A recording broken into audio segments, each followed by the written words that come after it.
writers, you're listening to the Kobo ReWriting Life podcast, where we highlight an episode from our backlist that will bring you insights and inspiration for growing your self-publishing business.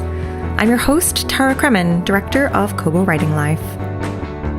This week, I picked an episode with Janice Zawerbny from 2021, which is all about editing.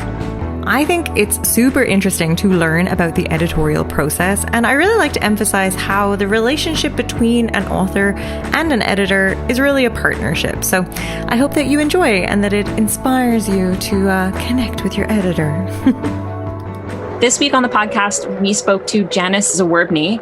Janice is the co-founder of the Carol Shields Prize for Fiction, and she has worked as an in-house editor in the Canadian publishing industry for more than 20 years. She has edited a wide variety of award-winning and critically acclaimed fiction and nonfiction books in Canada, and she is currently on staff at HarperCollins. Janice had some wonderful advice about the editing process in general, but she also talked about her career as an editor and how she got into it. She had 3 books that were on the shortlist for the Kobo Emerging Writer Prize, which is incredibly impressive because that list was so good this year. And also at one point she taught Rachel. So Rachel was really excited to get to chat to her again. I was really excited to talk to Janice about editing again. She was my substantive editing teacher at Ryerson. She's so passionate about what she does and is such an expert, and listening to how she approached each of her books that were in the Emerging Writer Prize differently was just fascinating. And she had a lot of good information for authors who are going into the editing process for the first time or who are looking for an editor. So we hope you enjoy. Yeah, we're going to get her back for sure. Definitely. Hi, and welcome to the Kobo Writing Life podcast. I'm really excited to welcome Janice Zawerbny on the podcast this week, who is just editing guru and all around star in the kind of editing world. I think from teaching at Ryerson to working with many different authors to then actually launching her own prize for fiction as well. So welcome, Janice. Thanks for coming on the podcast. Thank you. Thank you for having me. I gave you just a very brief introduction there. So could you maybe start by telling our listeners a little bit about yourself? Sure. I have been an editor in Canadian publishing for probably much longer than I want to admit, but it's over 25 years now. And I began in literary publishing. My first job was at Coach House. That was a paid internship, and have been editing ever since. I started off wanting to be a fiction editor, but it's really hard to become a fiction editor out of the gate. And I did a lot of nonfiction editing and worked at the time in the 90s, and coffee table books were still a thing. So I really thought that was where I wanted to be. And I loved working on a book that had visuals and had text in it. And I had a real interest in art as well, because I also have a master's degree in museum studies. And so I really liked working on sort of art books and coffee table books. And then as my career progressed, I left publishing for a little bit, and I thought I would get into museum and gallery work and working in a publishing setting in a museum or a gallery. But then I was pulled back into publishing again and have remained fiction and a nonfiction editor ever since. And I've had a number of books this has been a really great boon to my career this spring with Michelle Good's 5 Little Indians and the other books on the Kobo Emerging Writer list, which include also Aftershock by Alison Taylor and Finding Murph by Westhead, which is a nonfiction book as well. But in the past, I've also had a number of books nominated and winning awards. I guess for your listeners, the most significant I was the editor for Katarina Vermet's The Break, which came out a couple of years ago and won the Amazon First Novel Award and a number of other awards. Zoe Whittle's The Best Kind of People, also shortlisted for the Giller and a number of other awards. Another book of short stories, Siege 13 by Tomasz Dobozy, which won the Writers' Trust Award. Lots of books over my career. I don't want to take up time naming them all, but yeah, I've had a lot of books that have been nominated or won awards or have achieved critical acclaim. But 5 Little Indians seems to really be the big one this spring, which is amazing, especially because the book came out just over a year ago. So there's been a real long tail on this book. It was nominated for some awards last fall, the Giller and the Writers' Trust, and then all these delayed awards and other awards. And I guess because of COVID, a number of awards had different prize schedules and things like that. So That's my writing career. I also worked in nonfiction. So I also worked for Biblioasis, and I launched a nonfiction imprint with them called Untold Lives, which was, it still is, an imprint dedicated to telling stories, Canadian stories, stories of Canadian history, memoir. It's meant for marginalized voices and stories that haven't been told before. Last year, the book that launched the series was a book about Radisson, which sounds like a very classic, sort of boring Canadian history kind of book, except Radisson was a fascinating guy who has never had a major biography, and that won the Charles Taylor Award. And I also had a national bestseller with Cecil Foster's book, They Call Me George, which was the history of an influence of Black train porters in Canadian politics. So I work equally in fiction and nonfiction. And now I'm at HarperCollins. I've been at HarperCollins since late 2019. And there I work on literary fiction, commercial nonfiction, and literary nonfiction. So I'm one of the only editors that works sort of across the board there, across all genres. So when I'm not editing, I teach at Ryerson, although I haven't been teaching. I do in-class only. I don't do online. So I haven't been teaching for the past year. But once we go back in class, I'm hoping to go back and teach again.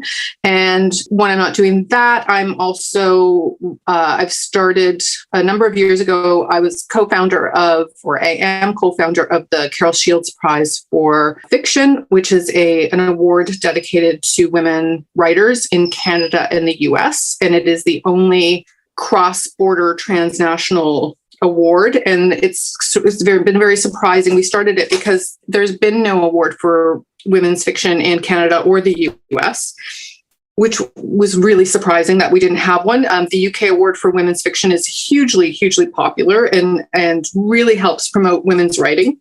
The finalists, their books sell in great numbers, and the winner especially as well. And we wanted to create an award dedicated to women writers in Canada and the US as well. So that is currently in development. It's taken so long to do. We had no idea what we were getting into when we decided to start this. And just this past January, Melinda Gates gave us $250,000 US towards the launch of the prize. And we are a registered charity in Canada. So the exciting part for me is working on a number of charitable initiatives for women writers, which I would love to talk about because they're really exciting, but I can't talk about right now. But there's just a lot of great things that we're going to be doing for women writers when the prize launches.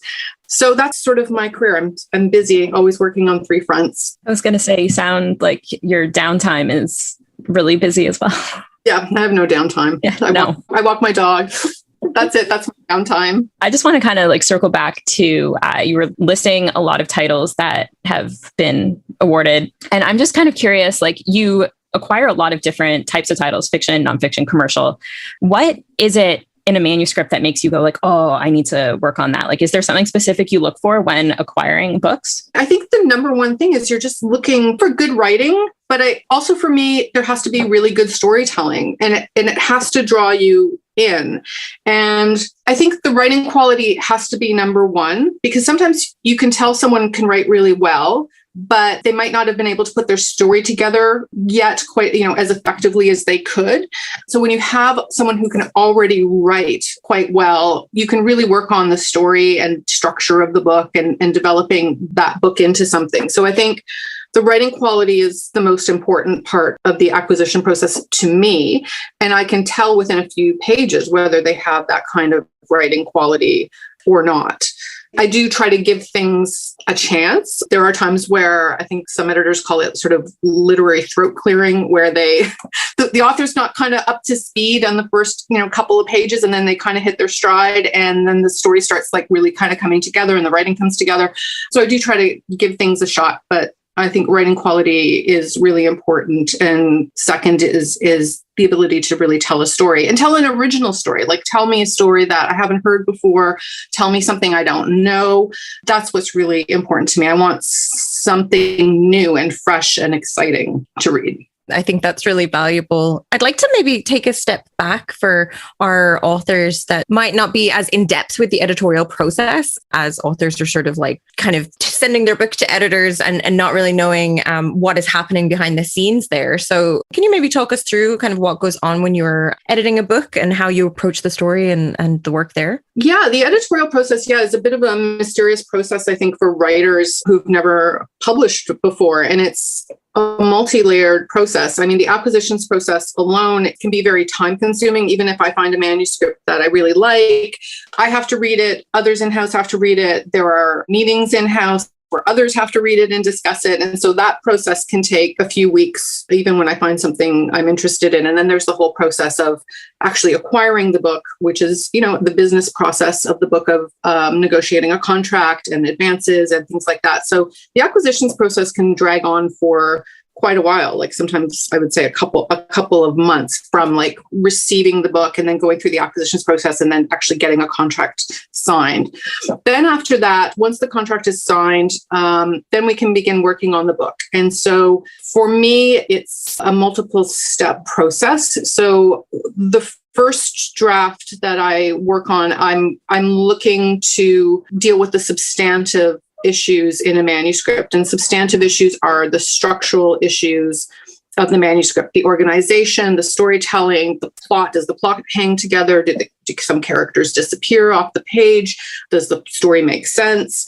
So very macro issues. Do we need all these characters? I'm talking about fiction right now, but even in nonfiction, sort of the same storytelling applies in nonfiction. In nonfiction, you're just telling a true story. So a lot of, for me, the same editorial things apply.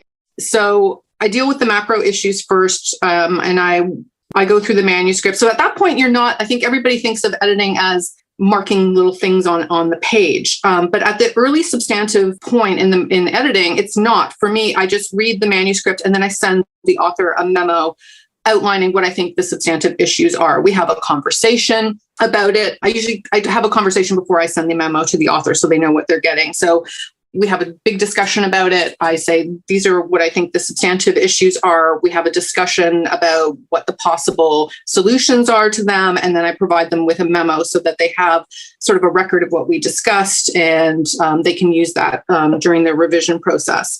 And once the substantive issues are done, and the substantive issues may be addressed like in one draft or even two. And then after that, I go back through the manuscript, and that's when I do a line edit, also called a stylistic edit. And that's where I'm getting more granular. And that's where I'm looking at sentences and word choice and flow and language. And then I'm really looking at the author's work in a very close fashion, making sure that, to me, every word is important and every sentence is important. And I want the whole thing to hang together. And so then I do the line edit. So that's where you see me working on the page. The author will get an actual manuscript and track changes, and I'll have comments in the margin, and I'll be tinkering with their sentences. And so then we go through that stage maybe one or two more times, ideally. Although, like, I've done drafts sometimes.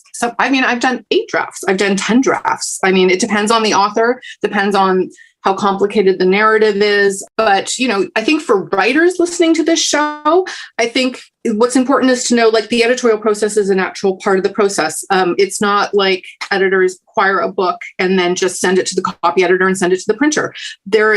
We have about a year to work on the manuscript. And my job is to help the author make the manuscript the best that it can be. And that means going back and revising. And I think all good writing is about revision. And so I think it's natural. I think, good authors understand that revising is an important part of the process. I think a lot of rookie writers think, I can see why it's hard when someone criticizes your work. We're doing it in a very constructive way. But I think new writers need to go into that process and recognize, like, this is just part of it. It's okay. We're going to talk about this and we're going to work our way through it and just make sure the manuscript is as strong as it can be.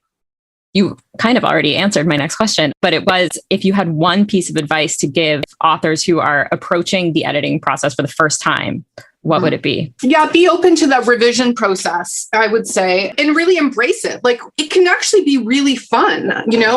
You can sometimes sit there and talk. I mean, the world becomes, especially with fiction, the world becomes very real. And then you just like live inside this novel, or even nonfiction. You just live inside the manuscript, and it can be really fun. And a lot of writers really like that process because it's the first time that someone outside of themselves and outside of their own brain is talking to them in great detail about their work and this world that they've created. And a lot of them really enjoy the process. They don't see it sort of as a criticism. They're like really interested in like developing this world further. So I would say it really embraced the editorial process. And I think the best experiences are the ones with the writers who are like, yeah, let's do this. Let's get into it. Like, what do you think of my manuscript? And I tell them what I think. And let's talk about how things can be fixed or embellished or amplified and just generally, become more engaged and, make the writing more engaging. And so I think that's probably the most important part of the process. But it is, I also understand that it is hard, especially for a very first time author. You're in a very vulnerable position as an author. And so I think it's important for an editor to make them feel comfortable. And I think that part of it comes before at the acquisitions process. When you're talking to a writer, I talk to writers before I acquire their book. I give them an idea I tell them what I think needs to happen with the book. And I walk them through the editorial process, like we're talking about right now, to give them a heads up about what's going to happen. That said, when you finally get into it, there are some authors who can get a little bit defensive, but other times they really embrace the process, like I said, because they really enjoy having someone else to talk about their work with. I like that it's such a collaboration between the author and the editor. I think that's really important. And, you have to have that trust with one another. So I'm wondering if you have any advice for what authors should look for. So you're saying that you should, as an editor, be making them feel comfortable. But if it was on the other side, is that like, how can an author spot a good editor if they were happening to try and find someone freelance? Like, what are something that they should look out for? I think you have to have a good rapport with the person. And I think all editors, you might get dazzled and go, oh, this publisher or this editor really wants my work, but you're going to be working with that person for a very long time. And you have to be able to get along with them. You have to be able to feel that you can have a trusting relationship with them. And because you're going to be going through the editorial process with them, then the book is going to come out into the world. And then there's, even after that point, let's say your book is reprinted, the author and editor are going to be together on this project for 3 years. Or if the book is really successful, even longer than that. So you have to be very comfortable with them. You have to feel that they understand, I would say, your vision for the book. I mean, I think it won't work if the author says, this is what I'm trying to do. And the editor's like, this is what I think you should be doing. Now, which doesn't mean like authors shouldn't listen to the editor as well. Because I think as an editor, I have my eye on the work, but at the same time, I have my eye on audience and the market. And that's something that I think a lot of authors forget about. They forget that they're writing for an audience. I mean, because they're writing for themselves, or they're writing for their friends or their family or whoever they're trusting to read their work. My vision is cast wider than that. And so I do have sort of some insights that I can provide to help sort of attract an audience to a book. But generally you have to be on the same page. And you also have to like each other, because again, you're going to be spending a lot of time together. You're going to have lots of long phone calls and lots of emails, and it is very collaborative. And your editor is your advocate in-house and your champion, and you have to feel that they have your best interests in mind, and you have to feel that trust with them. So I think that's really important. And I would say, don't sign with an editor if you don't feel like you don't get along. It's kind of like, this might be a bad comparison, but it's a bit like picking a therapist. Like if you don't get along with your therapist and you don't trust your therapist, you're not going to have a very productive time in therapy. And actually being an editor is very much like being a therapist in many ways. So just because you have this intimate connection with this author, when you're working on someone's creative work, you're sort of in their brain, right? You're in their creative brain, and you're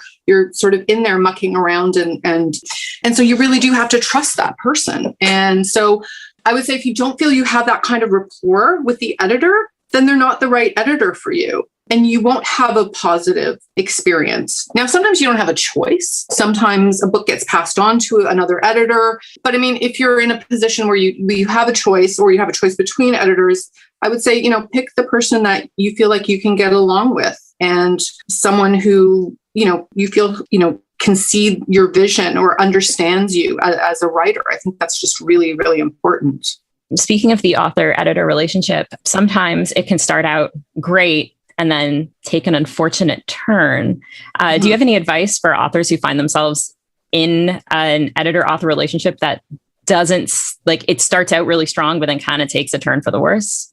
It's a tough question, because as an editor, I also have a say in what books I acquire. And if I feel like an author also is difficult, or I'm not going to get along with them, even if I really, really like their book, I'm not going to acquire it, because you just have to be able to work together. Now, there are sometimes editorial breakdowns in relationships with authors, and I don't think it's that common.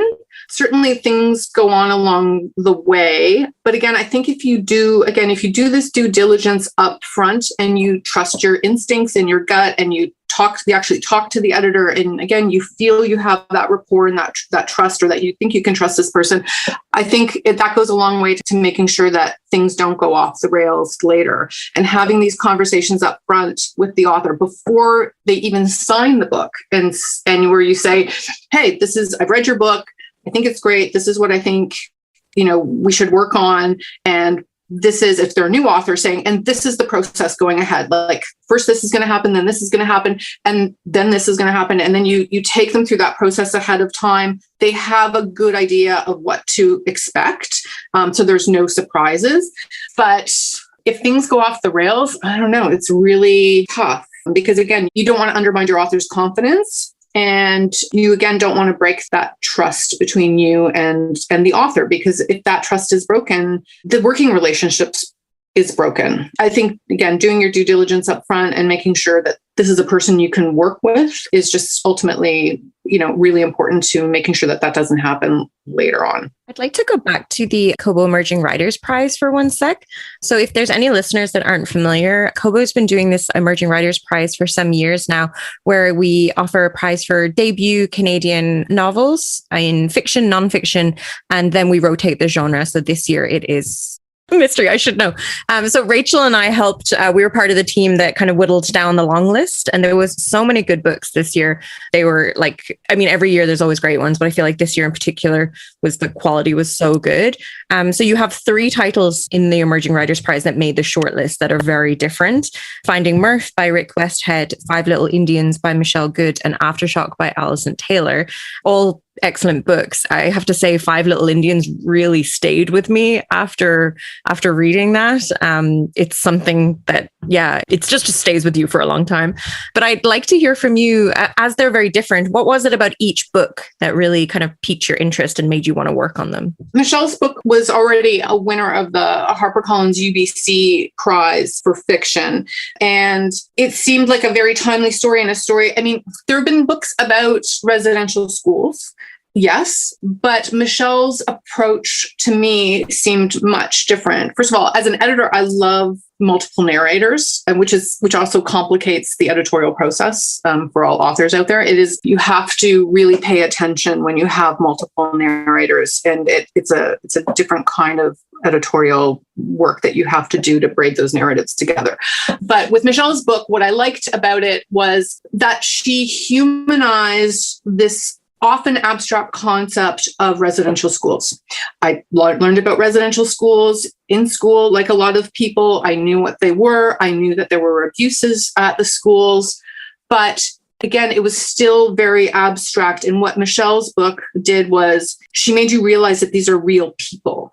These were real people who were harmed. And not only that the reverberations of that into their life over the years, because the book spans more than 20 years, is very real. And I think there was something very visceral, which is why it stays with people, because she was very honest. This book is very honest in how destructive the residential schools were for people. And I think that's why it's resonating with people now. It's unfortunate, like the timing was really unfortunate. The night that she won the Amazon First Novel Award was the night that the news came out about the discovery of the children at the Kamloops residential school, which is also just basically down the street from where she lives, which again was just a strange coincidence. But that book, I just thought it was telling the same, the story that people knew about, but in a new way and from multiple perspectives. So you could see the wide-ranging impact of residential schools on these children and in their adult lives later. So editorially, what was important was to weave these 5 stories together. And then because we were also dealing with a very broad chronology, also making sure that sort of all hung together as well. We did a lot of work on the manuscript to get it to the place that it's at now. Yeah, I think there's a lot of trust in the reader in that book as well. It's not directing you too much, it's like putting it's the readers kind of figuring things out as it goes. Well, what about Alison Taylor's Aftershock? What was it about this? A very different book again. Very different book. Again, this one, multiple narrators, again, a mother and a daughter. This is a really great book. I was so thrilled to that this one was on it actually just won the Atlanta Book Award. It also won Best Fiction for Emerging Author. And I was really thrilled when it was on the Kobo shortlist, because I feel like this is a really great book that was overlooked due to the pandemic. It was published right into the peak of the pandemic, and stores were closed and there was no discoverability. And I just think that readers out there should go pick up Aftershock. So this one was much more different. I think stylistically it was much more literary, and there's a lot of humor. Alison used to also be a stand-up comedian, and so she's very funny. There are these sharp moments in the manuscript, a very serious manuscript or story about a mother and a daughter, and the mother has an OxyContin addiction. She's a very successful businesswoman in Toronto, and her daughter is a teenager and is struggling in her life as well. And they sort of go their separate ways and then come back together again. And then there's again a secret sort of trauma. In that way, it's very much like Five Little Indians, in that both these books are dealing with people with hidden trauma and how to deal with that. And I think I really liked these moments of like really sharp humor that would come out and lighten the narrative at very, very serious moments. I think I'm trying to think of what the editorial process was like about Aftershock. Aftershock, we spent a lot of time on line editing with Aftershock, because in this case, the author had a very specific way of writing that I thought to be more effective for readers and needed to change. And so there was a lot of fiddling with actual sentences and syntax with this book. Like the general overarching substantive structure of the book was pretty much there, but it was really much different editorial experience, because it was really me trying to make these changes to her sentences. And I think if Alison's listening, she knows that like she was a bit resistant, let's say, at first. She came around later. So it was different in that way, because I feel like Five Little Indians was more about this broader structure, and this other book was more about stylistic issues with the manuscript. And the third book, Finding Murph, was completely different from both of those, because here we have a nonfiction book by a journalist, a sports journalist in Toronto. I realize now it's also a dual narrative, because it's telling the story of Joe Murphy, who is this hockey player who sustained a head injury and is now living homeless. He's still living homeless in probably somewhere in Northern Ontario. But it tells the story of Joe Murphy. And then it also tells a larger story about the NHL and its role in not treating head injuries as seriously as a lot of people feel that they should have been treated. And there are a lot of players that have had ongoing issues after their careers are over, and it's believed to be untreated head injuries. And so working with a journalist is also very different because and offers a lot of different challenges editorially, because journalists are used to working in shorter form and they're used to writing articles that are short pieces. I mean, they could have like a big feature piece that's maybe 1,500 words or 2,000 words, but writing a book is a whole different thing. And so working with journalists, it's about being able to sustain that narrative. In this case, Rick Westhead's a super pro writer, and he actually was really good at sustaining that narrative. But like most heavily researched books, there was almost too much information. So really in this case was paring back some of the research, tightening up the story a lot more. And again, making sure there was a back and forth in the narrative between Joe's story and then the larger context of the history of the NHL with respect to these head injuries. So that one just needed a lot of cutting. It didn't need that much shaping, but there was just, again, a lot of, he had done huge amounts of research in the book. And that's actually one of the big challenges of working on nonfiction or heavily researched nonfiction. The authors, again, get into their books and they throw every single thing in there that they've researched. And then so you have to come in as an editor, and it's a bit like being a sculptor, and you're just trying to carve away parts of the story or carve away some of the research, or sometimes they go off on tangents and things like that, and just shaping the story in that way. And because really it's about momentum and making sure people keep turning those pages and stay engaged with the story. So nonfiction is very different in that way. Like I really enjoy working on nonfiction. I like switching between. I like the fact that I can work on fiction and nonfiction because I feel like as much as the editorial process is very similar on both, I feel like it's a nice relief to move to nonfiction sometimes from fiction and vice versa, just for a change. I'm going to switch gears slightly here. You mentioned up at the top that you also teach at Ryerson University. And like we discussed before we started recording, I was lucky enough to take your substantive editing class in, I want to say it was 2017, but years don't exist right now. But I was just wondering what kind of led you to teaching editing, and what has that experience been like for you? Well, over the years, like throughout my career, I've been asked to do like a lot of talks, like one-off talks with writing classes or publishing classes and things like that, which I've always enjoyed doing because, as you can tell, I like to talk. But someone I used to work with, Meg Taylor, who runs the Ryerson program, just contacted me out of the blue. She actually used to teach this class, and she started running the department, so she needed someone to be able to come in and do this class. Now, before joining Ryerson, I also had worked each year, like for 3 years, I'm going to say, I can't even remember now, I would go out to SFU and work on their nonfiction editing summer workshop. So I'd done some teaching. That was very short. That was like a small week-long intensive. And then Meg decided that now that she was running the department, I guess that she didn't want to teach as well. So she contacted me and said, I guess that I think you'd be really good at this. And are you interested? And I'd never sort of taught in a full class before, like a full term, which is a whole other thing. And the first year I found it very difficult. I didn't know if I was going to go back and do it.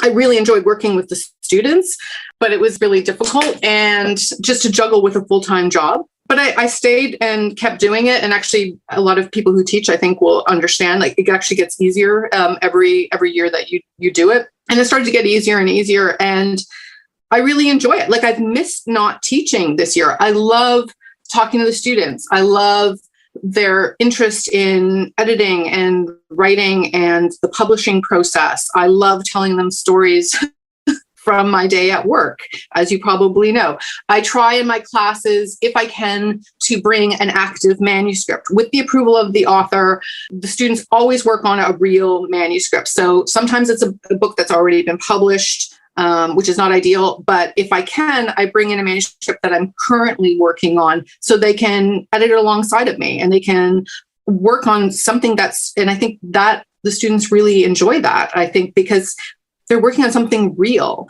and something that's going to see the light of day. And if the timing is really good, and if the book is published at the end of the term, I used to bring the actual finished book in and give everybody a copy. Now, in the last couple of years, that hasn't quite worked that way. But if I can do it that way, I think it's really, it's just a fun way of going about it. And even if the book has already been published, so I always change the name of the manuscript and the name of the author. The author has approved using it in the class, but I try not to, I don't want to tell the students who it is or what the final book is, because I don't want them to go look it up online and think that it's going to be an easier process to edit the book by knowing what the finished book is, because it's actually not. Because if you read the final book and think that you can sort of retroactively piece together the editorial process, it just doesn't work that way. And if anything, the students who do that do very poorly in the class, because I think they get bogged down, and you just can't reverse engineer a manuscript. It just doesn't work like that. And on top of that, I mean, the class is about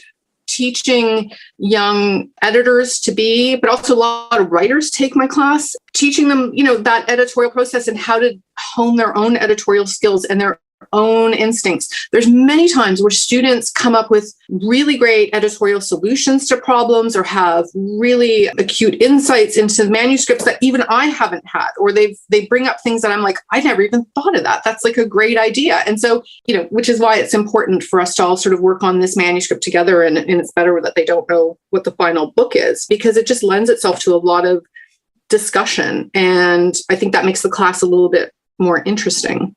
I can attest that it was a really cool experience to work on an actual manuscript. The book that we did, I believe, was already published. I cannot for the life of me remember the title. I've been thinking about it all day.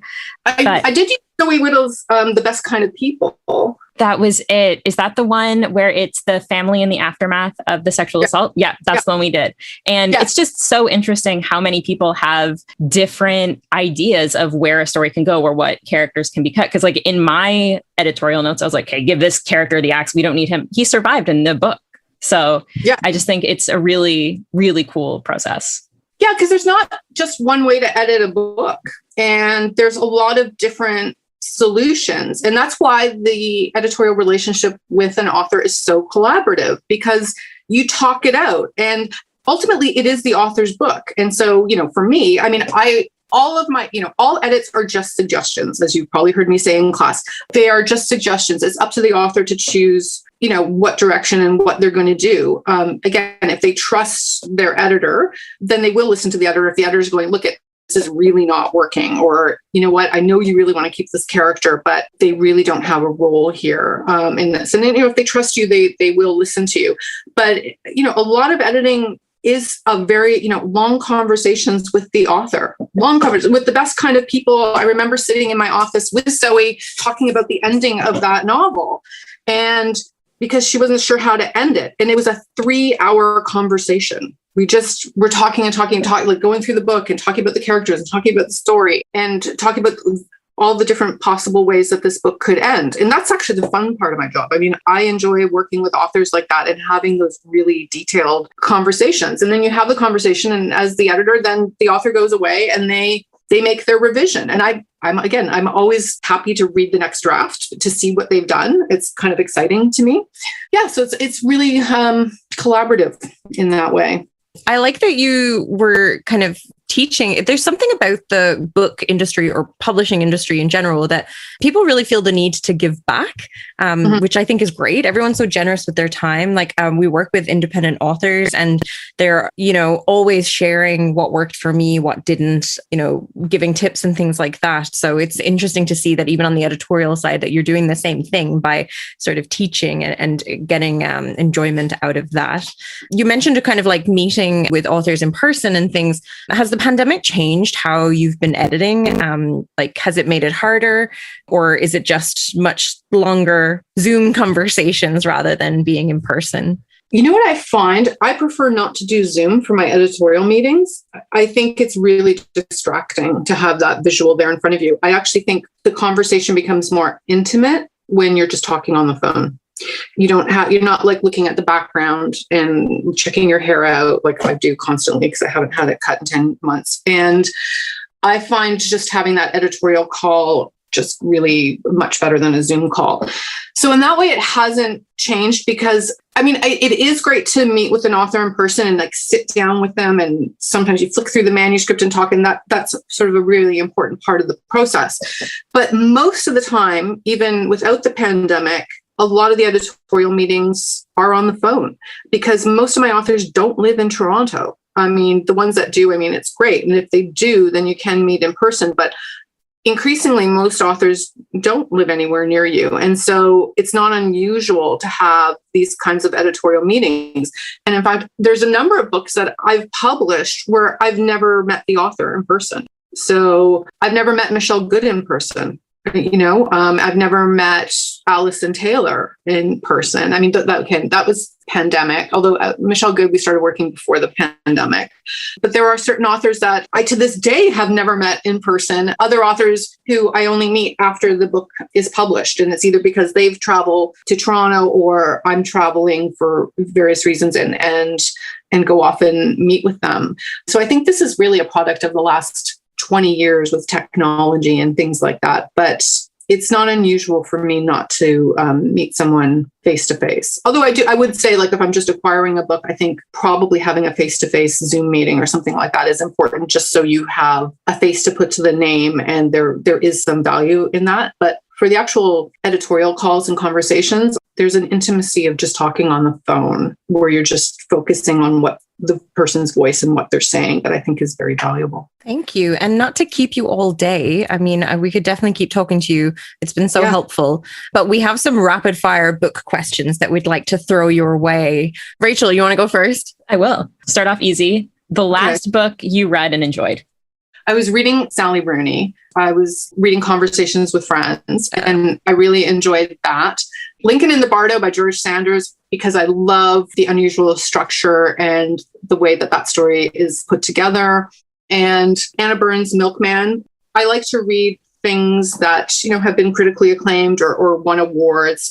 For nonfiction, The Hidden Life of Trees, because I love trees. And that was like a fascinating story. Like, I think a lot of editors had turned down this book, and then it became a hit. And people were like, who wants to read about trees? And it's like, actually, trees are very fascinating things. It's a cool book. Ohio by Stephen Markley, which is about, again, the opioid epidemic. I came to that one while I was working on Aftershock, interestingly enough.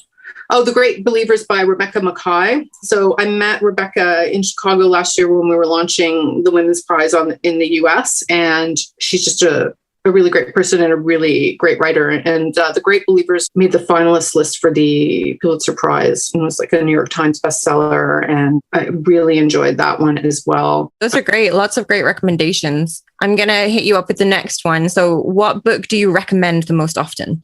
This is an odd one. If I want to give like a gift to someone, I often give them The Consolations of Philosophy by Alain de Botton, just because I think it's a book that everyone can get something out of. It's like philosophical self-help. And I don't think there's nothing objectionable about it. I think it's interesting. I think there's value in every chapter, and I think I haven't had anyone ever complain when I give it to them as a gift. Also another book. Another one. Again, it's not fiction, or it's more of a gifty book. And it came out with Chronicle Books about 20 years ago. Still my all-time favorite is called Taxi Driver Wisdom. And it is the wisdom of taxi drivers. And it's in this like little tiny leather-bound book. And I found it very insightful and profound. All right. Last question. Might be a tough one. Probably. Is there an author, dead or alive, any author that you would love to work with? David Foster Wallace. It was an easy one. I love David Foster Wallace. Like everyone, I have like a first edition of Infinite Jest here on my shelf behind me. And he was just, again, smart and funny and insightful. And I loved his brain, his wide-ranging interests in things, but also his humor. I mean, I love someone who's really smart, but also has a really great sense of humor.